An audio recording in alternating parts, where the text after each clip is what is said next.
పేరు జగదీశ్వరి, మాది కోటనంగూరు మండలం కోటనంగూరు గ్రామం అండి. తెలుగుదేశం పార్టీ అంటే కూటమి ప్రభుత్వం వచ్చి దగ్గర సంవత్సరం పాటు అయింది. సంవత్సరంలో కూడా ఇచ్చిన అన్ని కూడా పథకాలు ఒక్కొక్కటిగా చేసుకుంటూ వస్తుంది. మొన్న తల్లికి వందనం కూడా నాకు వచ్చేసి 2 పిల్లలు, పాపబాబు ఇద్దరికి కూడా 13,000 చెప్పిన ఇద్దరికి పడింది. తర్వాత అలాగే మా అత్తగారికి పెన్షన్ కూడా వస్తుంది. అంటే అన్ని చేసుకుంటూ వస్తుంది. రానున్న రోజుల్లో కూడా ఎలాంటి పథకాలు అయితే ఇచ్చారో ఆ పథకాలు ఇంకా ప్రజల్లోకి వెళ్ళాలని చెప్పేసి కోరుకుంటున్నాను. అలాగే మాకేంటంటే ఇల్లు ఉంది కానీ ప్రెసెంట్ వాన పడిందంటే కారిపోతుంది.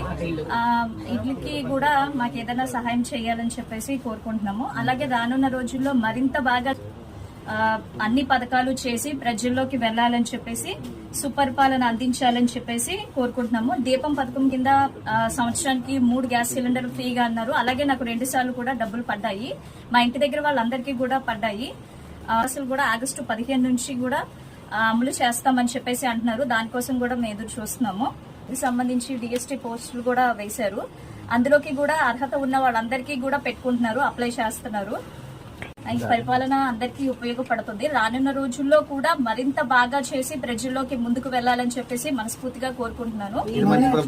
ప్రభుత్వం రానున్న రోజుల్లో మళ్ళీ చంద్రబాబు నాయుడిని మళ్ళీ ఎన్నికల్లో ఓటేసి గెలిపించుకుంటామని చెప్పేసి హార్ట్ఫుల్ గా చెప్తున్నాను.